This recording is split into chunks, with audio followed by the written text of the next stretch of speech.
ചൂട് സഹിക്കാൻ പറ്റുന്നില്ല അല്ലേ? നമുക്ക് വാഴയില ഉണ്ടോ? എന്നാൽ നമുക്ക് ചൂടിൽ നിന്നും രക്ഷയാണ് കേട്ടോ. എ സിയും വേണ്ട, ഫാനും വേണ്ട, ഒന്നും വേണ്ട. അത്ര അടിപൊളിയായിട്ടുള്ള ടിപ്സുകൾ കളക്ട് ചെയ്തിട്ടാണ് വന്നിരിക്കുന്നത്.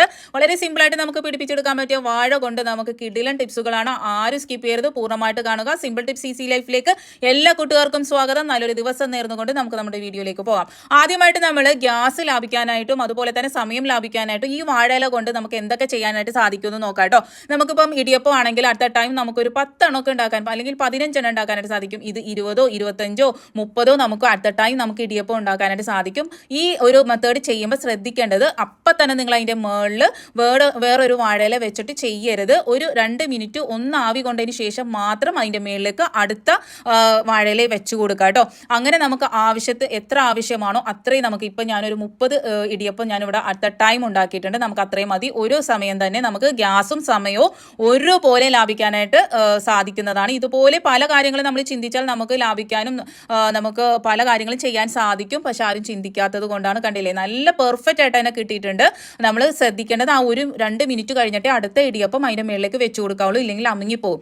അടുത്തതായിട്ട് നമുക്ക് പുട്ട് കുറ്റിയായിട്ട് നമുക്ക് വാഴയില ഉപയോഗിക്കാനായിട്ട് സാധിക്കും. വളരെ സിമ്പിളായിട്ട് ഇതുപോലെ നമ്മളൊന്ന് നല്ലതുപോലെ ക്ലീൻ ചെയ്തെടുത്തതിന് ശേഷം എത്ര അളവിനാണോ നിങ്ങൾക്ക് വേണ്ടത് ആ ഒരു അളവിന് ഇതുപോലെ ഒന്ന് ചുറ്റിച്ചെടുക്കുക വാഴയില. എന്നിട്ട് മുറിച്ച് കൊടുത്തതിന് ശേഷം നമ്മൾ ഇടിയപ്പച്ചെമ്പിലാണ് വെച്ച് കൊടുക്കുന്നത്. ഇടിയപ്പച്ചെമ്പിൽ വെച്ച് കൊടുത്ത് അതിൻ്റെ അളവിന് നമ്മൾ വെട്ടിയെടുക്കുക കേട്ടോ. ആ മൂടി വെക്കുമ്പോൾ എങ്ങനെയാണോ ആ ഒരു അളവിനെ. എന്നിട്ട് അതിൻ്റെ ഉള്ളിലേക്ക് നമ്മൾ പുട്ടിൻ്റെ പൊടി ഇട്ട് കൊടുത്ത് നമ്മൾ സാധാരണ പുട്ട് പുഴുങ്ങിയെടുക്കുന്ന പോലെ വളരെ സിമ്പിളായിട്ട് നമുക്ക് എടുക്കാനായിട്ട് സാധിക്കുന്നതാണ്. ഇതും അതുപോലെ തന്നെ എത്ര കുറ്റി വേണമെങ്കിലും നമുക്ക് അടുത്ത ടൈം നമുക്ക് ചെയ്തെടുക്കാവുന്നതാണ് കേട്ടോ.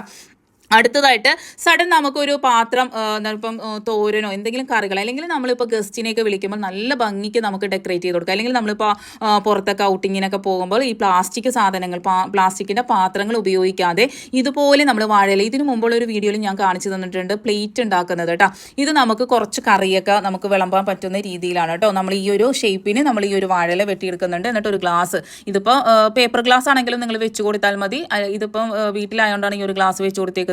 നമ്മൾ പുറത്തൊക്കെ പോകുമ്പോൾ നമ്മൾ ഈ പ്ലാസ്റ്റിക്കിൻ്റെ പാത്രങ്ങൾ അതുപോലെ സാധനങ്ങളൊക്കെ ഉപയോഗിക്കുന്നതിനേക്കാളും വാഴ ഇപ്പോൾ എല്ലാ സ്ഥലങ്ങളിലും ഉണ്ടാകുമല്ലോ. അപ്പോൾ ഇതുപോലെ ഒന്ന് വെച്ച് നല്ലതുപോലെ ഇതുപോലെ ഒന്ന് ക്ലീൻ ചെയ്ത് എടുക്കണം കേട്ടോ വാഴയില. എന്നിട്ട് ഇതുപോലെ ഒന്ന് വെച്ച് കൊടുത്തിട്ട് മടക്കി കൊടുത്ത് നല്ല സ്ട്രോങ്ങിന് മടക്കണം. എന്നിട്ട് നമ്മൾ ഇത് അടി ഭാഗത്തേക്ക് ഇതുപോലെ ഒന്ന് വെച്ച് കൊടുക്കുക. 2 ഭാഗം ഇതുപോലെ ഒന്ന് വെച്ച് കൊടുക്കുക. അപ്പോൾ ഈ ഒരു ഇതിപ്പോൾ ഒരു പാത്രത്തിന് ഷേപ്പ് ആയിട്ടുണ്ടെങ്കിലും പക്ഷെ അത് സ്ട്രോങ് ആയിട്ടില്ല. അപ്പോൾ നമ്മളെന്താ ഒരു വാഴയിലയും കൂടെ ഇതുപോലെ വെച്ച് കൊടുത്ത്, അപ്പോൾ ഇതെന്ന് വെച്ചാൽ നല്ല സ്ട്രോങ്ങിന് ഇരുന്നോളും. ഒരു തരി പോലും അനങ്ങാതെ നല്ല സ്ട്രോങ്ങിന് ഇരിക്കാൻ വേണ്ടിയാണ് ഇപ്പോൾ ഈ ഒരു രണ്ടാമതും ചെയ്യുന്നത്. എന്നിട്ട് നമ്മൾ കമത്തിയിട്ട് നമ്മൾ ഇതുപോലെ ഒരു വാഴയില തന്നെ ഇതുപോലെ വെച്ച് കൊടുത്ത് ഇതൊന്ന് ടൈറ്റ് ചെയ്ത് കൊടുത്താൽ മാത്രം മതി. വളരെ സിമ്പിളായിട്ട് ഇപ്പം നമ്മൾ ഗസ്റ്റ് വരുമ്പോഴും അവരുടെ മുമ്പിൽ നമുക്ക് ഇതുപോലെയൊക്കെ പ്രസൻറ്റ് ചെയ്യാം കേട്ടോ. ഇല്ലെങ്കിൽ ഞാനിപ്പം ഇത് ചെയ്യുന്നത് നമ്മൾ പുറത്തൊക്കെ പോകുമ്പോൾ നമ്മൾ എന്തെങ്കിലും ഫുഡൊക്കെ കഴിക്കാനൊക്കെ ഈ പ്ലാസ്റ്റിക് പാത്രങ്ങൾ ഉപയോഗിക്കാതെ ഇതുപോലെ നമുക്ക് വാഴയില കൊണ്ട് ചെയ്യാനായിട്ട് സാധിക്കും.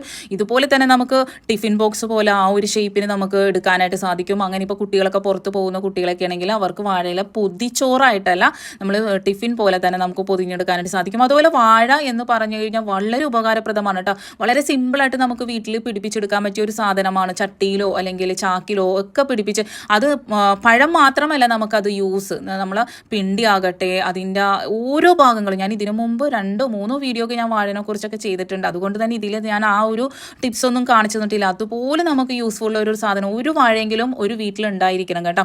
ഒരു വാഴ മതി, അധികം ഒന്നും വേണ്ട. കണ്ടില്ലേ, 2-3 പാത്രങ്ങൾ ചെറുതും വലുതും ഒക്കെ ആയിട്ട് ഞാനിവിടെ ചെയ്തെടുത്തിട്ടുണ്ട്. വളരെ സിമ്പിളായിട്ട് നമ്മളെ കുട്ടികൾക്കും ഇതുപോലെയൊക്കെ പഠിപ്പിച്ച് കൊടുത്തു കഴിഞ്ഞാൽ അവർക്കും വളരെ ഇൻട്രസ്റ്റ് ആയിരിക്കും കേട്ടോ ചെയ്യാനായിട്ട്. ഇത് കുട്ടികൾ ഭക്ഷണം കഴിക്കാൻ മടിയുള്ള കുട്ടികൾക്കാണെങ്കിലും ഇതിലൊക്കെ ഇതുപോലെ എന്തെങ്കിലുമൊക്കെ ഇട്ട് കൊടുത്തിട്ട് കഴിക്കാനൊക്കെ കൊടുത്താലും അവരും ഇൻട്രസ്റ്റോട് കൂടി കഴിക്കും. അടുത്തതായിട്ട് നമ്മൾ സ്ക്രബ്ബറും സ്പോഞ്ചൊക്കെ ഉപയോഗിച്ച് നമ്മൾ പലപ്പോഴും പാത്രങ്ങളൊക്കെ കഴുകാറുണ്ട്. പക്ഷെ പാത്രങ്ങൾ കഴുകുമ്പോൾ നമ്മൾ സ്പോഞ്ചും സ്ക്രബ്ബറൊക്കെ നമ്മൾ എപ്പോഴും കഴുകാനായിട്ടിരിക്കണം. പണ്ട് കാലങ്ങളിൽ ഈ ഒരു വാഴയില കൊണ്ടാണ് പാത്രങ്ങൾ കഴുകിയിരുന്നതെന്ന് നിങ്ങൾക്കറിയാമോ? വളരെ നല്ല രീതിയിൽ ക്ലീൻ ആകാനും അതിൻ്റെ അണുക്കൾ നശിപ്പിക്കുവാനൊക്കെ ഈ ഒരു വാഴയില കൊണ്ട് നമ്മൾ കഴുകുമ്പോൾ സാധിക്കുന്നതാണ് കേട്ടോ. നമ്മൾ വാഴയുടെ ഉണങ്ങി വരുന്ന ഒരു മഞ്ഞപ്പൊക്കെ വന്ന് ഉണങ്ങി പോകുന്നതാണെങ്കിലും എടുത്തിട്ട് നമ്മൾ ഇതുപോലെ ചെയ്യാം. ഇതുപോലെ ചെയ്യുമ്പോൾ നമ്മളിപ്പം മീൻ മുറിക്കുക, മെഴുക്കുള്ള പാത്രങ്ങൾ, അങ്ങനെയുള്ള പാത്രങ്ങൾ നല്ല രീതിയിൽ ക്ലീൻ ആവും. സ്റ്റീലാകട്ടെ മറ്റേ സെറാമിക് ആകട്ടെ അല്ലെങ്കിൽ ഇരുമ്പ് ചട്ടിയാകട്ടെ ഏതൊരു പാത്രത്തിൻ്റെയും അഴുക്കും കറയൊക്കെ ഒക്കെ പോകാനായിട്ട് സഹായിക്കും. അതുപോലെ തന്നെ നമ്മളിപ്പോൾ സ്പോഞ്ചൊക്കെ ഉപയോഗിക്കുമ്പോൾ ഏറ്റവും വലിയ ബുദ്ധിമുട്ട് എന്ന് പറഞ്ഞാൽ അതിൽ ഒരു ബാഡ് സ്മെല്ല് വരിക. ഇത് ഒരു ദിവസം ഉപയോഗിച്ചതിന് ശേഷം അത് കളഞ്ഞാൽ മതി. മീനൊക്കെ മുറിച്ചതിനായിട്ട് ഒരു ഉളുമ്പ് മണമൊക്കെ ഉണ്ടാവില്ലേ, ആ സമയത്ത് നിങ്ങൾ ഈ ഒരു വാഴയില കൊണ്ട് വാഷ് ബേസിനൊക്കെ കഴുകിയാൽ, സിങ്ക് കഴുകിയാൽ, എന്ത് ക്ലീൻ ചെയ്യാനും ഈ ഒരു വാഴയില കൊണ്ട് കഴുകിക്കഴിഞ്ഞാൽ നല്ല ക്ലീനായി കിട്ടുന്നതാണ് കേട്ടോ. ഇപ്പോൾ മീനും മുറിച്ച് കഴിഞ്ഞിട്ട് കയ്യിൽ ഉളുമ്പ് കളയാനാണ് കൂടി നമുക്ക് ഈ ഒരു വാഴയില നല്ലതുപോലെ തിരുമ്മി നല്ലപോലെ കയ്യിൽ സ്ക്രബ് ചെയ്തെടുത്തു കഴിഞ്ഞാൽ തന്നെ ആ ഒരു നമ്മളെ മീനിൻ്റെ മണം അല്ലെങ്കിൽ സവാള അരിഞ്ഞിട്ട് കൈ മണം എന്തിനാണെങ്കിലും ഇപ്പം നമ്മൾ സോപ്പ് ഉപയോഗിച്ചിട്ട് നമുക്ക് കയ്യിലുണ്ടാകുന്ന അലർജി പ്രോബ്ലമൊക്കെ ഇല്ലാതിരിക്കുവാൻ ഈ ഒരു വാഴയില കൊണ്ട് ചെയ്യുമ്പോൾ പണ്ട് കാലങ്ങളിൽ നമ്മൾ ഈ ചാരമൊക്കെ കൊണ്ട് പാത്രം കഴുകുന്നത് കണ്ടിട്ടില്ല, അത് ഈ ഒരു വാഴയില വെച്ചിട്ട് നല്ലപോലെ തന്നെ ക്ലീൻ ആകും. നമ്മൾ ഇപ്പോഴല്ലേ ഈ ഒരു സ്ക്രബ്ബറും മറ്റുള്ള സാധനങ്ങളൊക്കെ ഉപയോഗിക്കാൻ തുടങ്ങിയത്. പണ്ട് കാലങ്ങളിൽ ഇതുപോലെയുള്ള ഇലകൾ കൊണ്ടായിരുന്നു പാത്രങ്ങൾ കഴുകിയിരുന്നത്. അതുപോലെ തന്നെ അത് ക്ലീൻ ആകാണ്ടൊന്നും ഇരിക്കൂല കേട്ടോ, നല്ല ക്ലീൻ ആയിട്ട് നമുക്ക് പാത്രങ്ങളൊക്കെ വെട്ടി തിളങ്ങും. ഗ്ലാസിൻ്റെ പാത്രങ്ങളൊക്കെ നല്ല പോലെ തന്നെ തിളങ്ങി കിട്ടും.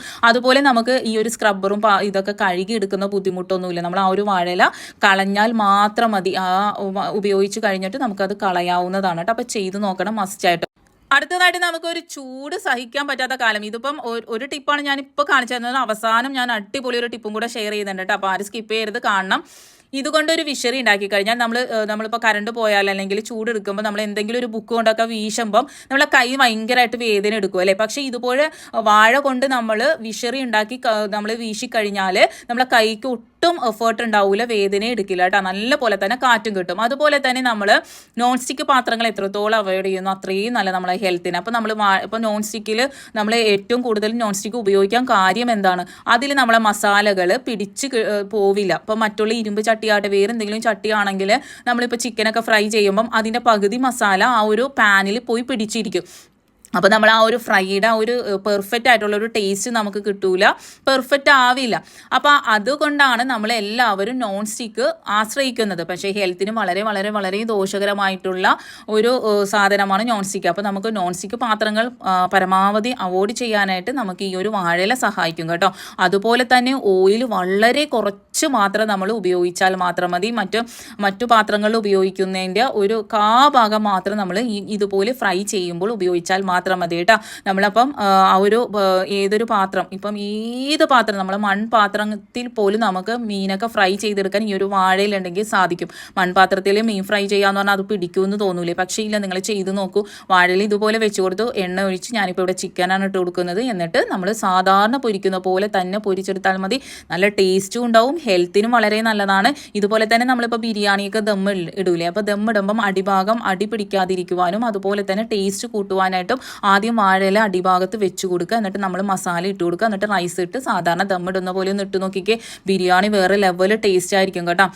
വളരെ ടേസ്റ്റ് ആയിരിക്കും. അതുപോലെ അടി പിടിക്കുകയില്ല, നല്ല ഫ്രഷ്. അതുപോലെ നമ്മൾ ബിരിയാണിയൊക്കെ ഉണ്ടാക്കിയ പാത്രം കഴുകാൻ നമുക്ക് വളരെ മടിയാണ്, മെഴുക്ക് കൂടുതലുണ്ടാവും. പക്ഷേ ഈ ഒരു വാഴയില വെക്കുമ്പം ആ ഒരു മെഴുക്ക് അധികം ഉണ്ടാവില്ല. നമുക്ക് ആ വാഴയില എടുത്ത് കളഞ്ഞ് സാധാരണ എടുക്കുന്ന പോലെ നമുക്ക് ആ ഒരു ബിരിയാണി പോട്ട് കഴുകിയെടുക്കാനായിട്ട് സാധിക്കും. ഞാനിവിടെ ചെയ്യുന്ന കാര്യങ്ങളാണ് ഈ പറയുന്നത്. അപ്പോൾ നമുക്ക് കുറേ എഫേർട്ടൊന്നും ഇല്ലാണ്ട് മെഴുക്കൊന്നും ഇല്ലാതെ തന്നെ നമുക്ക് സിമ്പിളായിട്ട് കഴുകിയെടുക്കാനായിട്ട് സാധിക്കും കേട്ടോ. ഇതിപ്പോൾ നമ്മൾ സാധാരണ ചിക്കൻ ഫ്രൈ ചെയ്തതിനേക്കാളും നല്ല അടിപൊളി ടേസ്റ്റ് ആയിട്ടെന്ന് വെച്ചാൽ അതിൻ്റെ ഒരു തരി മസാല ഒന്നും പോകാതെ തന്നെ നല്ല ടേസ്റ്റിൽ തന്നെ കിട്ടിയിട്ടുണ്ടായിരുന്നു കേട്ടോ. അപ്പോൾ ക്യാമറ ഇരിക്കുന്നതുകൊണ്ട് എനിക്കത് മറിക്കാനൊക്കെ, നമ്മൾ നിൽക്കുന്ന ഒരു പൊസിഷനില്ലേ, ആ ഒരു പൊസിഷൻ കിട്ടാത്തതുകൊണ്ട് മറിക്കാനായിട്ട് ഇത്തിരി പാടുണ്ട് കേട്ടോ. അല്ലെങ്കിൽ വളരെ സിമ്പിളായിട്ട് തന്നെ നമുക്ക് മറിച്ചും തിരിച്ചുമൊക്കെ ഇടാനായിട്ട് സാധിക്കും. അപ്പോൾ ആ ഒരു ക്യാമറേൻ്റെ പൊസിഷൻ ഇരിക്കുന്നതുകൊണ്ട് ക്യാമറ വീഴുമോ എന്നുള്ളൊരു പേടിക്ക് പതിയെയാണ് ഞാൻ മറിച്ചെടുക്കുന്നത്.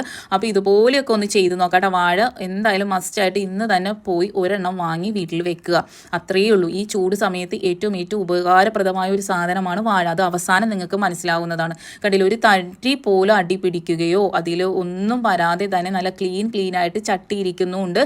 എണ്ണ അധികം ആയിട്ടുമില്ല. ഇനി അടുത്തതായിട്ട് ചൂടുകുരു വരുന്ന സമയമാണ് അല്ലേ, ചൂട് സഹിക്കാൻ പറ്റുന്നില്ല. അപ്പോൾ ചൂടുകുരു വരുമ്പോൾ നിങ്ങൾ ഇതുപോലെ ഒന്ന് വാഴയില കൊണ്ട് ചെയ്ത് നോക്കട്ടെ, സൂപ്പറാണ്. നല്ല പെട്ടെന്ന് തന്നെ ചൂടുകുരു മാറി കിട്ടുവാനും അതുപോലെ തന്നെ നമ്മൾ മറ്റുള്ള കെമിക്കലും പൗഡറുകളൊക്കെ ഉപയോഗിക്കുന്നതിനേക്കാളും ഇതുപോലെ നാച്ചുറലി ഉള്ള സാധനങ്ങൾ ഉപയോഗിക്കുന്നതായിരിക്കും വളരെ നല്ലത്. അതിൻ്റെ ആ ഒരു ഇതൊക്കെ കളഞ്ഞിട്ട് നമ്മൾ നല്ലതുപോലെ ക്ലീൻ ചെയ്തെടുക്കണം. എട്ടുകാലിയോ അതിൻ്റെ എന്തെങ്കിലും കൂടോ എന്തെങ്കിലും ഉണ്ടോ എന്ന് നോക്കിയതിന് ശേഷം മാത്രം നിങ്ങൾ എടുക്കണം കേട്ടോ. അതിൻ്റെ ആ ഒരു വിടവിലൊക്കെ ഈ പ്രാണിയുടെ മുട്ടയും അതുപോലെ തന്നെ എന്തെങ്കിലുമൊക്കെ ഉണ്ടെങ്കിൽ നമുക്ക് സ്കിൻ അലർജി ഉണ്ടാകാനായിട്ട് ചാൻസ് അധികമാണ്. അപ്പോൾ ഈ ഒരു ഇലകൾ എടുക്കുമ്പം ഏറ്റവും കൂടുതൽ ശ്രദ്ധിക്കേണ്ട ഒരു കാര്യമാണ്, അതിൽ എന്തെങ്കിലും ഉണ്ടോ എന്ന് നോക്കിയതിന് ശേഷം മാത്രം എടുക്കുക. വാഴയിലയിലേക്ക് നമ്മൾ പിന്നെ വേണ്ടത് തേങ്ങാപ്പാൽ എന്ന് പറയുമ്പോൾ അതിൽ ഉപ്പൊന്നും ചേർക്കാതെ തന്നെ അടിച്ചെടുത്ത തേങ്ങാപ്പാലിട്ട് നല്ലതുപോലെ മഷി പോലെ അരച്ചെടുക്കുക കേട്ടോ. അതിലേക്ക് ഇനി നമുക്ക് വേണ്ടത് റോസ് വാട്ടർ. ഇത് മൂന്നും കൂടെ മിക്സ് ചെയ്തിട്ട് എവിടെയാണോ നിങ്ങൾക്ക് ചൂടുകുരു വന്നേക്കുന്നത്, കഴുത്തിലായിരിക്കും ഓൾമോസ്റ്റ് എല്ലാവർക്കും വരുന്നത് അല്ലേ, കഴുത്തിലാണെങ്കിലും കൈയുടെ വിടവ് ഭാഗങ്ങളിലൊക്കെ അവിടെയൊക്കെ തേച്ച് കൊടുക്കാവുന്നതാണ്.